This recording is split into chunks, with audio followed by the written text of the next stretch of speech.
안녕하세요. 금일 발표를 맡게 된 송민찬입니다. 저는 오늘 국제표준 프로세스의 통합과 관리 방안에 대해서 발표를 하게 되었습니다. 발표는 자동차 산업에서의 개발 동향과 이슈화되고 있는 사안들을 간략하게 짚어본 후에 이러한 이슈들로 인한 주요 국제 표준들의 관계를 도식화하고 이를 효율적으로 프로세스에서 관리하게 하는 방안에 대해서 해외 사례를 들어가면서 설명을 드리고자 합니다. 1886년에 첫 내연 자동차가 개발된 이래로 단순히 운송수단 중의 하나로 초창기에 마차와 같았던 자동차의 형태를 지금 와서 생각해 본다면 거의 우주선과 같지 않을까 생각할 수 있습니다. 해를 거듭할수록 더 좋고 더 편하고 더 다루기 쉬운 자동차를 만들다 보니 인간의 상상력을 빠르게 구현할 수 있는 소프트웨어의 활용이 점점 증대되고 있습니다. 여기 아래에 보시는 아우디의 자료를 보시면은 최근 완성차 한 대에는 160개 이상의 ECU가 탑재되고 있고 이를 활용해 데이터를 활용하고 있는 양은 85TB 이상 매년 사용하고 있다고 추정을 하고 있습니다. 이만큼 많은 데이터가 자동차 한 대에서 관리되어짐에 따라서 인간이 전혀 생각하지 못했던 많은 문제들을 발생시키기도 하고 있습니다. 대표적인 예를 들면 2014년이죠. 네, 그때 미국에서 토요타 캠리가 급발진을 한 사례로서 한 가족이 사망을 하고 그것들이 어떠한 원인이었는지 파악을 하는 과정이 있었는데요. 당시에는 이제 대부분 이제 브레이크 페달 문제로 이제 생각을 했었고 브레이크 페달이거나 혹시 엑셀 쪽, 그 다음에 이제 이것들이 제대로 관리되지 않았다 하는 하드웨어의 결함을 많이들 생각을 했었으나 다시 조사됐을 때 실제로는 엔진 스로틀 컨트롤 시스템에서 소프트웨어의 결함이 있었다라고 발표가 됐었죠. 그걸로 인해서 토요타에서는 거의 한 1조 4천억이라고 하는 과징금을 추징을 당하기도 했었고 대규모 리콜, 이미지 실추 등의 문제들이 있었습니다. 이거는 토요타 캠리뿐만 아니라 당시 2000년대 초반에 만들어진 토요타 자동차의 전반적인 문제였었던 큰 화제가 됐던 이슈 중에 하나였고요. 그 다음에 최근에 또 다른 이슈를 보시면은 지프 체로키 유명한 이슈죠. 이거를 실제로 해킹을 해가지고 100km 이상 달리던 자동차를 급정거를 시킨다든지 와이퍼에 있던 미스트를 분사시킨다든지 혹은 창문을 열었다 닫았다 하는 등의 원격 조정이 가능했던 해킹 사례도 있었습니다. 이렇듯 기능적인 뿐만 아니라 보안상의 안전 문제가 최근에 크게 대두가 되고 있습니다. 이로 인해서 최근 자동차 산업에서는 어떻게 하면 소프트웨어 품질을 안정적으로 관리할 수 있을 것인가, 그리고 기능 안전, 정보 보안 이런 이슈들을 핵심 화제로 삼고 있는 상황입니다. 이러한 상황을 적절하게 통제하면서 효율성을 확보하기 위해서 여러 표준들이 현재 제정되고 있고요. 특히 CSMS는 즉 사이버 보안 경영 시스템은 ISO 21434를 기본으로 하고 있습니다. 하지만 21434는 다시 ISO 26262 그리고 에이스파이스를 기준으로 작성되고 있기 때문에 결국에는 이제 CSMS를 준비하기 위해서는 단순히 ISO 21434를 관리하는 것뿐만 아니라 에이스파이스라든지 2626이와 같은 표준들도 같이 준비를 해야 합니다. 각 표준들의 관계를 살펴보면은 자동차 소프트웨어 개발과 관련한 개발 프로세스 및 비즈니스 관리 기능에 관한 소프트웨어 프로세스 평가 모델인 에이스파이스와 전자 제어 장치의 오작 등으로 인한 사고를 최소화하기 위한 기능 안전 표준인 26262, 차량 내 사이버 보안 문제를 대응하기 위해 개발 프로세스에서 발생 가능한 보안 문제에 대한 관리 표준과 요구 사항을 제시하는 ISO 21434.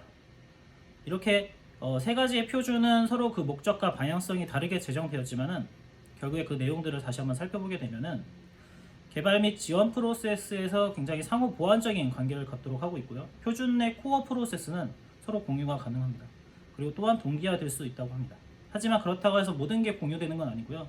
앞에서 말씀드렸다시피 이들의 제정 목적이 다르기 때문에 표준별로 특화 프로세스가 있고 이것들은 따로 관리를 해야 합니다. 이러한 표준들을 지속적으로 관리하고 조직에 내재화하기 위해서는 각각의 표준들의 공통 부분 혹은 특수한 부분을 효율적으로 관리할 수 있는 시스템이 필요로 할 것입니다. 또한 이것들이 모든 사람들이 이해할 수 있도록 매우 쉽게 작성이 되어야 되는 것을 목표로 해야 할 것입니다. 각각의 표준들의 요구사항을 프로세서 영역별로 한번 매핑을 한번 해보았습니다. 보시면 상당 부분에서 공통된 영역을 가지고 있다는 것을 확인하실 수 있는데요.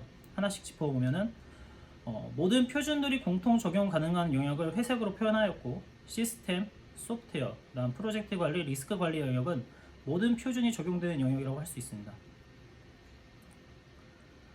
기능 안전과 사이버 보안 이런 것들은 컨셉 영역의 아이템 정의라든지 하드웨어 영역에서 공유가 가능한 것을 보실 수가 있고요.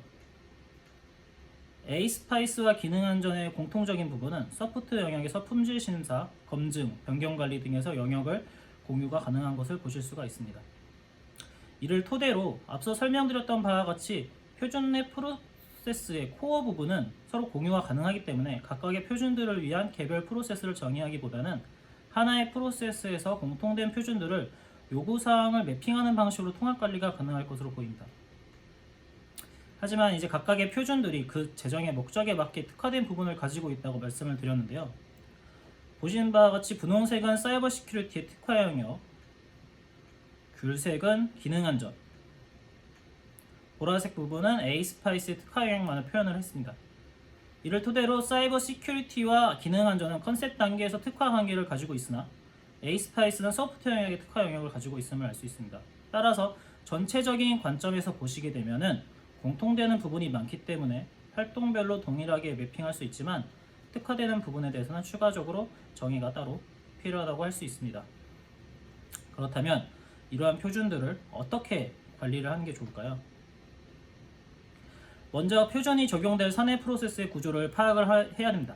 보통 전사적인 관점에서 엔지니어링의 프로세스 계층을 추상적으로 나타낸다고 하면은 이 아래에 보이는 도식과 같이 나타낼 수 있을 것입니다. 가장 상위에는 이제 회사 레벨에서 프로세스가 있을 것이고, 그 아래에는 이제 비즈니스 유닛, 또 그 아래에는 현업 레벨인 프로덕트 라인에서 프로세스를 구분할 수 있을 것입니다. 그리고 각 레벨별 주요 프로세스의 요소들을 살펴보시게 되면은 회사 레벨에서는 마일스톤이나 퀄리티 게이트, 그다음 코퍼레이션 레포트와 같은 전체적인 회사를 관리하는 관점에서의 프로세스 요소들이 있을 것이고요. 비즈니스 유닛에서는 엔지니어링 패러다임에 대해서 정의를 하게 됩니다. V 모델, 그다음 스크럼 등등 이러한 활동들이 될 건데요. 이것들은 이제 엔지니어링 업무에서 어떠한 구조를 가져야 할지를 정의를 하고 결정을 합니다. 프로덕트 라인인 현장 레벨에서는 도구, 방법론, 템플릿, 체크리스트 등과 같이 사내 엔지니어링에 대한 지식을 그리고 그 경험을 정의를 합니다. 이러한 계층 구조에서 에이스파이스와 같은 이런 프로세스에 대한 기본 프랙티스는 무엇을 해야 할지에 대한 관점에 대해서 비즈니스 유닛들에게 답을 드릴 수 있을 것이고요. 그리고 지식과 경험을 정의해야 하는 현장 레벨에서는 이것들을 어떻게 수행해야 되는가, 예를 들면 안전문화, 보안문화에 대해서는 어떻게 수행해야 되는가를 이륙이라든지 21434와 같은 기술 표준에 대비해서 정의할 수 있을 것입니다.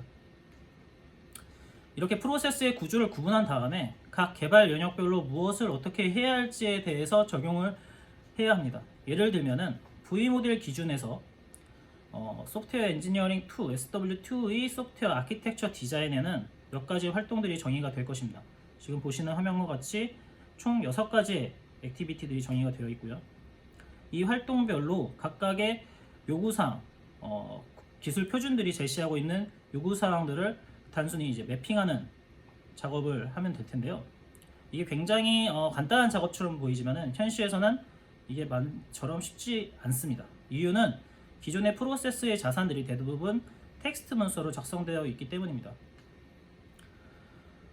아래에 보시면은 이제 포드에서 과거에 발표했던 자료에서 인용을 했는데요.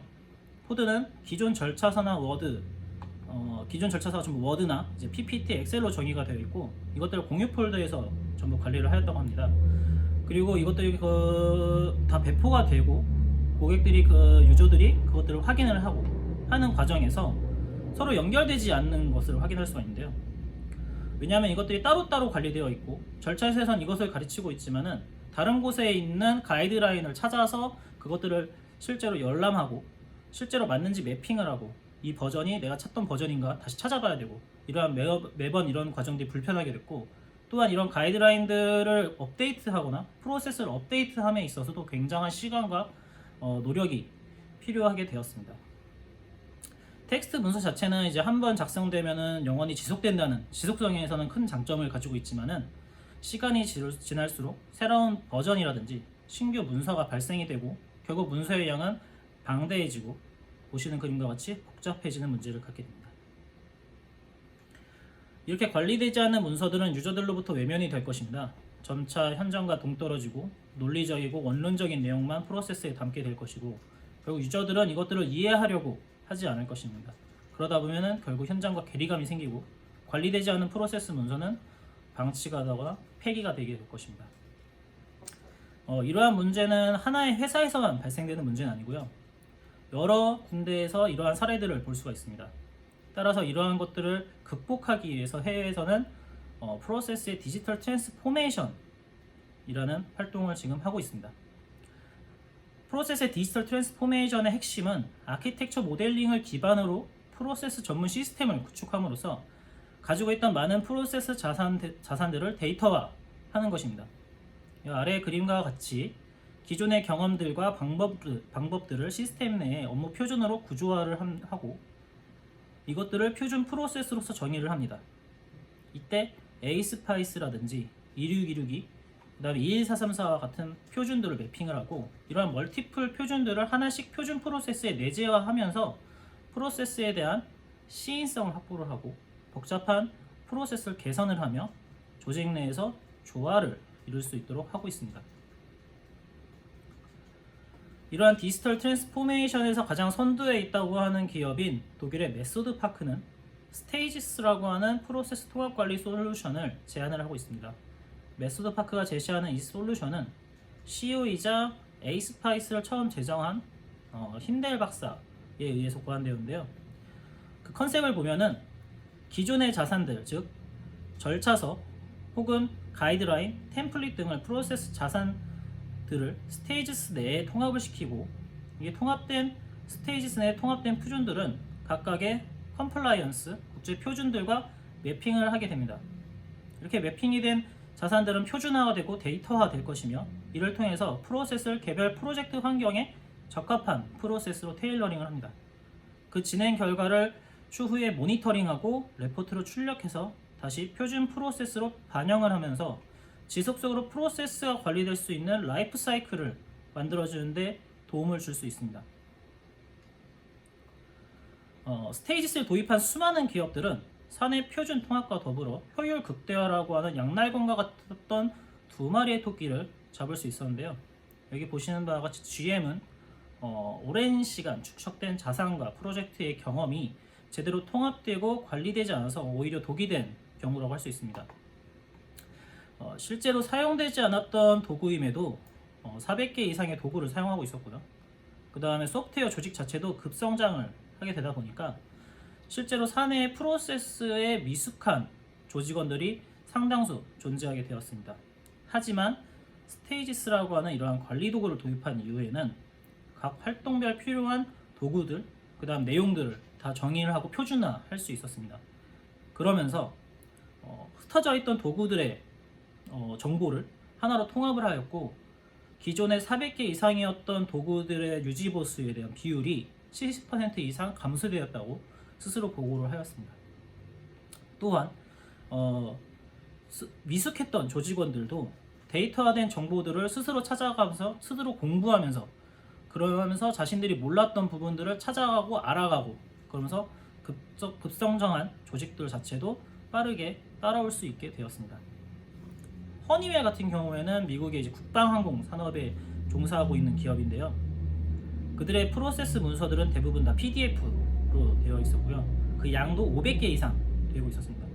예를 들면 자동차 산업에서 CSMS라고 하는 이제 관리 시스템을 준수하기 위해서는 에이스파이스 2662와 같은 표준들을 이제 다 근간으로 해서 따라가야 되다 보니까 그거에 맞는 프로세스 문서를 준비하시는 분들이 굉장히 많은데요. 항공산업도 에어로스페이스 9100D라고 하고 있는 이전 품질 표준을 준수하면서 DO178, DO254 등과 같은 표준들에 대한 요구사항도 통합해서 관리를 해야 되다 보니까 이런 프로세스가 점점 어려워지고 영역 간 단절되는 어려움을 겪게 되었습니다.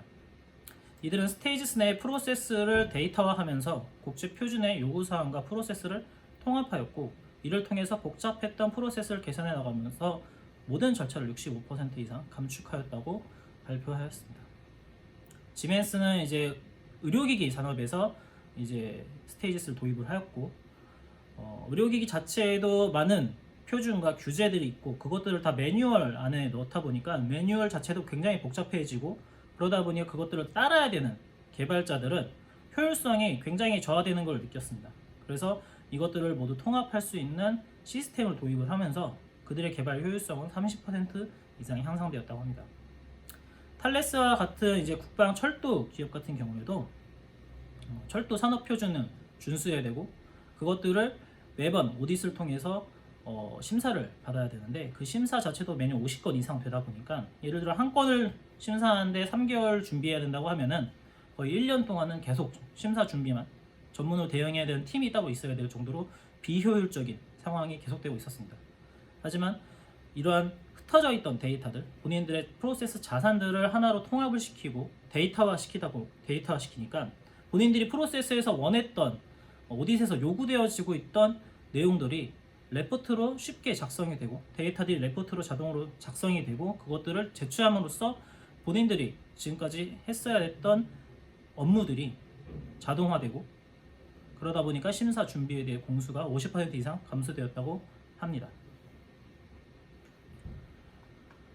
보시는 바와 같이 자동차 산업뿐만 아니라 국방항공, 철도, 의료기기 다양한 산업에서 이러한 프로세스에 대한 디지털 트랜스포메이션에 대한 요구사항은 증대되고 있고, 따라서 그것들을 모든 기업들이 희망을 하고 도입을 하기 시작을 하였습니다.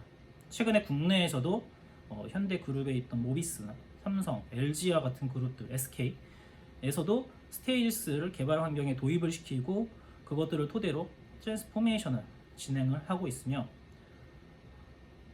옆나라인 일본에서도 도요타 관련 그룹들이라든지 덴소 같은 그룹들, 그 다음에 히타치라고 하는 그룹 같은 경우에도 혼다, 이런 그룹들이 실제적으로 스테이지스 도입을 하였고 성공한 케이스들이 많이 볼 수 있습니다. 그렇다면 실제로 스테이지스를 어떻게 활용을 하는가 보시면은 여기 국제 표준에 대한 사항들이 있습니다. 국제 표준에서 각각의 프로텍스가 있고 그 안에 요구 사항들이 정의가 되어 있을 것입니다. 이것 또한 문서로 되어 있던 걸 일일이 찾아서 매핑하기는 쉽지 않지만, 스테이지스는 요구 사항도 전부 다 프로세스 데이터화 할 수 있고, 이 데이터화 된 것들을 하나씩 각각의 활동에 선택을 해서 매핑을 하게 됩니다. 지금 매핑 작업을 계속을 하고 있는데요. 한 개만 매핑되는 거라 이 요구사항을 준수하기 위해 여러 개의 활동들이 필요가 할 수가 있고요. 또한 그것들에 대한 준수율을 책정해서 점수를 매겨놓을 수가 있습니다. 그렇게 준수율이 매겨지면 실제로 워크플로우, 내가 해야 되는 작업들에 대해서는 이런 식으로 멀티플하게 매핑된 국제 표준들의 정보들을 확인하실 수가 있습니다. 그렇게 되면 실제로 이 작업을 해야 되는 사람은 이 활동을 할 때 내가 왜 이 작업들을 해야 되는 것들을 확인하실 수가 있습니다. 또한 이것들이 단순히 이렇게 매핑되어 끝나는 것이 아니라, 아까 설명드렸다시피 데이터화 되어 있던 것을 토대로 실제로 전체 컴플라이언스에 대비해서 우리 회사에서 어느 정도 지금 이것들을 준수하고 있는가를 레포트로 따로 출력해서 보실 수가 있습니다. 이를 토대로 컴플라이언스에 대한 준수율 측정과 컴플라이언스에 대해서 내가 어떤 부분들을 준비해야 돼서 프로세스를 개선해야 되는가 하는 부분들도 제시할 수가 있을 것입니다.